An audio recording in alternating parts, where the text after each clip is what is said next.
Bill Gates has a lot of money, and he's spent a lot of that money on seemingly great causes. But despite the efforts of Gates and organizations like the Climate Group, carbon emissions have spiked in recent years. We need to start thinking about technologies like carbon capture, geoengineering, and nuclear energy if we're going to get to zero emissions by 2050, or any time frame for that matter. Greenhouse gases, like carbon dioxide, trap the Earth's heat and cause global warming. This phenomenon doesn't just keep us warm, it also causes extreme weather patterns, rising sea levels, and extreme flooding. There are many factors that contribute to greenhouse gas emissions, including burning fossil fuels and deforestation. The scientific consensus is clear: humans must act now in order to curtail the effects of climate change. It can be argued that fossil fuels are cheap and bountiful, and for most developing countries, they're the most viable option. But the downsides are too big to ignore. Burning them contributes greatly to harmful emissions. Although it's hard to pinpoint a single alternative, we should start developing viable options sooner rather than later. By breaking down the biggest contributors to the climate crisis, we can do our part to fight it, and the first step starts with a simple first step.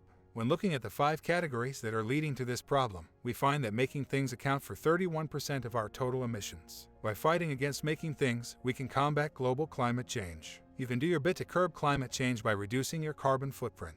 To do this, you need to understand how much carbon is produced by each sector of the economy, how much energy each sector consumes, and what types of activities are included in those totals. Instead of keeping our heads in the sand, we should prioritize developing infrastructure that supports alternative energy sources. While many people focus on the negatives associated with solar and wind power, they're inefficient, unreliable, and harmful to the environment. There hasn't been enough talk about how we can supplement those energy sources with nuclear power. By harnessing nuclear energy for alternative sources, we can begin to make strides towards reaching zero emissions. Food waste represents a significant threat to the environment, contributing to global warming.